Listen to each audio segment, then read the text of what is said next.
What's good, YouTubers and YouTubettes? This is JB Sports back again with another one. Excuse me. Jared Hurd versus J. Rock Williams will not happen on December 14th. Hurd has declined to take the rematch. It was multiple reports came out about a month ago that the fight was going to be on December 14th on Fox. Those two fighters will not be fighting on December 14th. Now, J-Rock might still fight on that date, but it'll be another opponent. But him and Hurd, the rematch, will not take place as Hurd, again, has declined to take the rematch. As you know, he had a rematch clause in his contract that it looked like he was going to exercise, but he has declined to exercise that rematch. Look for Jared Hurd to move up to 160.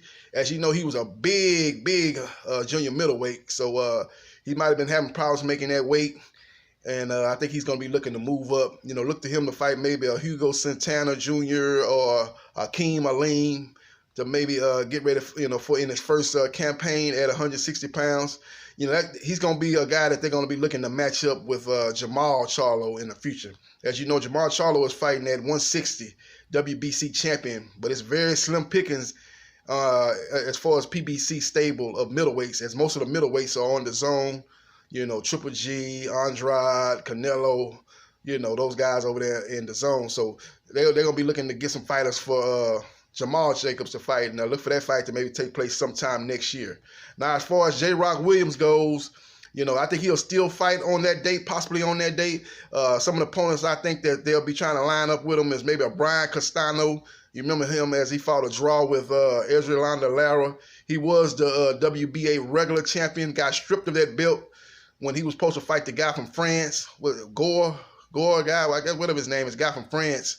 And he had already beat the guy, but he had problems with getting his money the first time, so he kind of balked on fighting him again until he had some insurances or some money in the escrow account. They failed to deliver that, so they ended up taking the WBA regular belt from Brian Castano, and somehow he ended up in Ezrealanda Lara hand. He was the guy ranked right behind Castano, and I think they ordered him to fight Soro. I think the guy named Soro from France. And that fight never took place either, but somehow Lara, I think he defended that belt against Ramon Alvarez this past Saturday on FS1. Not even FS1, my bad, on regular Fox. That fight should have been an FS1 fight. That fight had no business on no regular Fox. But, yeah, so he's the former regular champion, got stripped, you know, did get beat in the ring.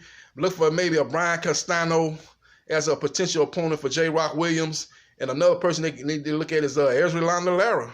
Ezrealanda Lara is a guy that's always raising the hand. He said he want to fight Canelo. He's been asking for the Hurd rematch. Well, J. Rock Williams got Hurd belt, you know, so maybe he want to fight J. Rock. So those two opponents they look to maybe match up with J. Rock Williams on that December 14th card. Now, maybe, I'm just speculating, maybe they do Jermell Charlo, Tony Harrison, the rematch. Maybe they put that on the 14th as a headliner, and maybe J-Rock is the co-main event for that fight. Maybe you get J-Rock Williams versus Brian Castano. I think Brian Castano is probably is a slight favorite over Lara, because Lara just fought late August.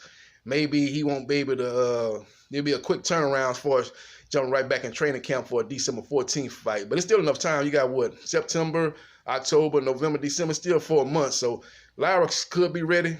So we'll see what happens with that. Those are two opponents I'll be looking. Those are two opponents that come to mind as far as potential opponents for J. Rock Williams.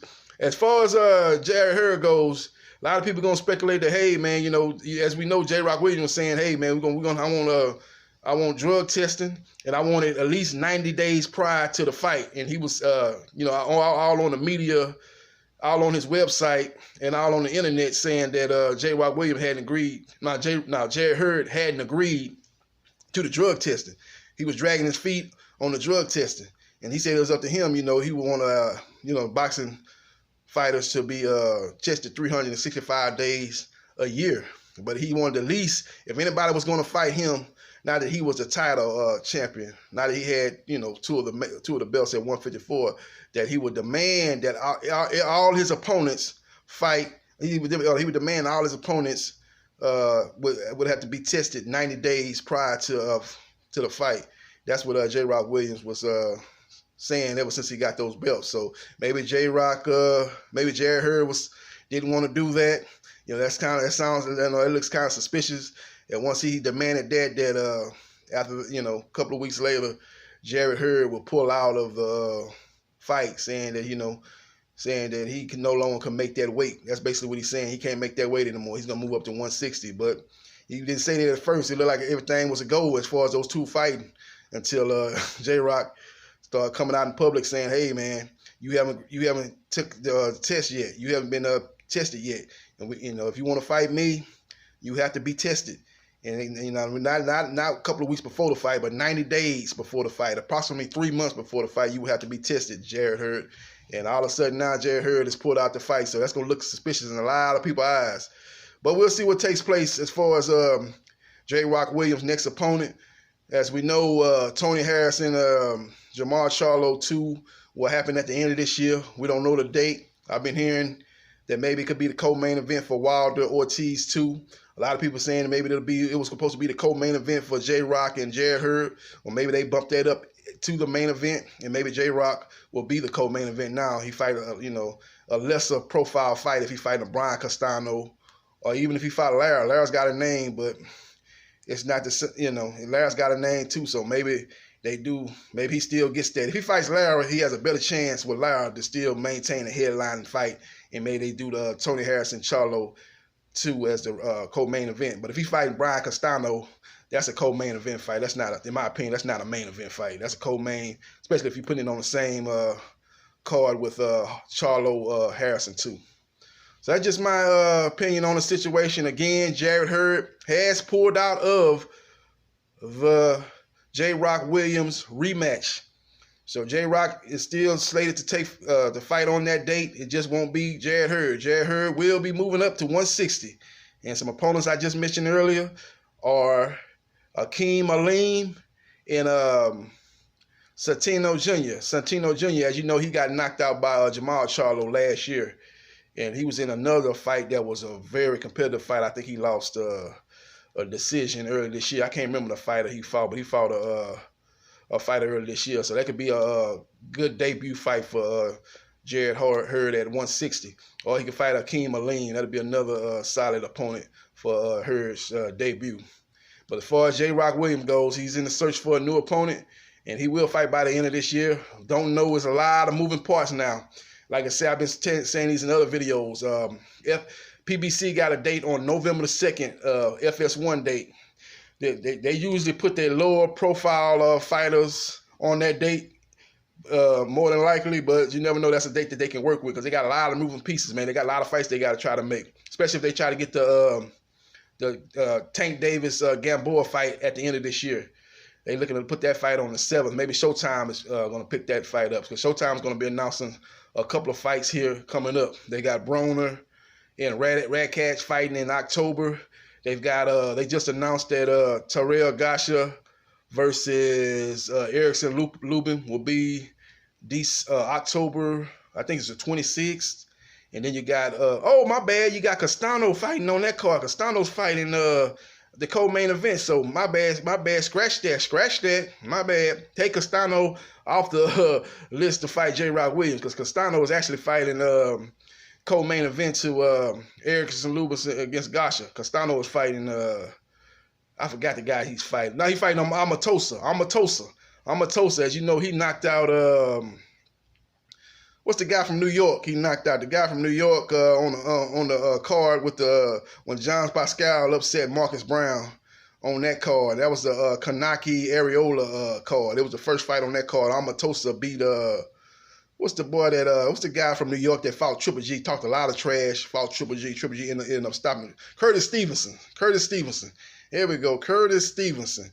Yeah, Amatosa knocked out Curtis Stevenson in a very strong display of power. As he even shocked his own self in the post-fight interview. He said he was surprised. He said he was just fighting. He caught him. He's surprised he dropped him that easy. But he dropped Curtis Stevenson multiple times and stopped him in the first half of that fight. So Amatosa versus Brian Castano is going to be a good fight, man. That's got fight of the year candidate written all over it in that fight. That's actually going to be a good fight. That's going to be the co-main event for Erickson Lubison versus Terrell Goshen, which is a good fight, a good solid test for Erickson Lubison to see where he's at. Since he got knocked out, got slept by Jermell Charlo, he's been in pretty easy, since then. He's looked very well now. He's looked good, don't get me wrong, but he's fought a couple of C- level fighters. And I'm being kind saying C-. He's probably around D-. But he fought a couple of C- level fighters, and he's looked good. But it's time to step up. Terrell Goshen is basically undefeated. He fought to a draw with Austin Trout. A lot of people thought he won that fight. He fought J. Rock Williams. That fight was very, very competitive. I think toward the second half of the fight, I thought J. Rock kind of took control of the fight slightly. It ain't like he dominated, but he took control of the fight slightly. He won a unanimous decision, but that fight was very close. And so that's his only loss. I say he was undefeated, but that's his only loss. He got one loss and one draw. So that's a good step-up fight for Erickson Lubison. If he can beat him in good fashion, then I think Erickson Lubison be ready for a title shot at 154. So that's what we're looking at right now. So J. Rock Williams be looking for an opponent. Scratch up Brian Castano because he's got a fight with Omatosa on the 26th of October on Showtime. So Adriana Lara will be the fight that they should be trying to look to make for J. Rock Williams. That'd be a nice little double hitter with Tony Harrison and Jermell Charlo too, the rematch. So we'll see what transpires in the coming weeks and coming months and see what's going on. But there's a lot of moving pieces and a lot of dates that need to get settled on these fights because you got Showtime. They looking to bump up their fall and winter schedule to finish out 2019. And then PBC still got those two dates, November the 2nd, FS1, and December 14th, Fox, to get those two cards set for those two dates. So we'll see what happens. This is JB Sports, the man, the myth, the legend. I holla.